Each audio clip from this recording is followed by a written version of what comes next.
तर मित्रांनो, तुमचं परत एकदा स्वागत है आपल्या यूट्यूब चैनल।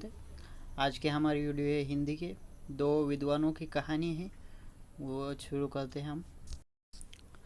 एक समय की बात है। एक गांव में एक गुरु रहते थे जिन्हें खबर जिन्हें खबर हो गई थी कि एक अन्य नगर में एक और विद्वान और हुए हैं। वे अद्भुत ज्ञान के मालिक थे और आगे बढ़ने के लिए सबकी सहायता कर रहे थे। ये खबर सभी को बहुत पसंद आई और सभी लोग उस नगर में उनसे मिलने के लिए जूझने लगे। इन दो विद्वानों की राजा को पता चलाते ही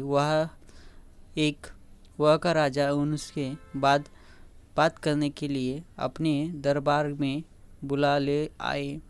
राजा ने दोनों विद्वानों से अपने राज्य में ज्ञान का प्रचार करने का आग्रह किया। दोनों विद्वानों ने राजा के आग्रह को स्वीकार किया और उन्होंने राजा के सामने आगे जाकर कहा, आपके सामर्थ्य के लिए हमें गर्व महसूस हो रहा है।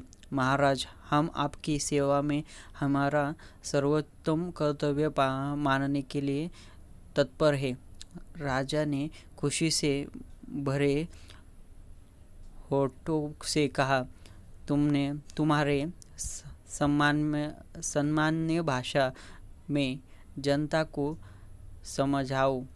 पहले विद्वान मुस्कुराते हुए बोले, अच्छा महाराज, हम आपके राज्य के राजा और प्रजा के बीच बातचीत को सुगम बना सकते हैं। राजा ने आश्चर्यचकित होते हुए पूछा, मुझे बिल्कुल आश्चर्य हो रहा है कि तुम कैसे कर सकते हो। ये तो मेरे लिए। दूसरे विद्वान ने मुस्कुराते हुए कहा, महाराज, हम आपके राज्य के लोगों को सामग्री के बिना खाने का ज्ञान दे सकते हैं। राजा ने बहुत ही आश्चर्यचकित होकर कहा, मैं ये सचमुच मानने में सक्षम नहीं हूँ। कृपया मुझे बताओ, तुम इस बात को कैसे संभव कर सकते हो। पहले विद्वान ने कहा, महाराज, हम विद्वान का उपयोग करके एक ऐसा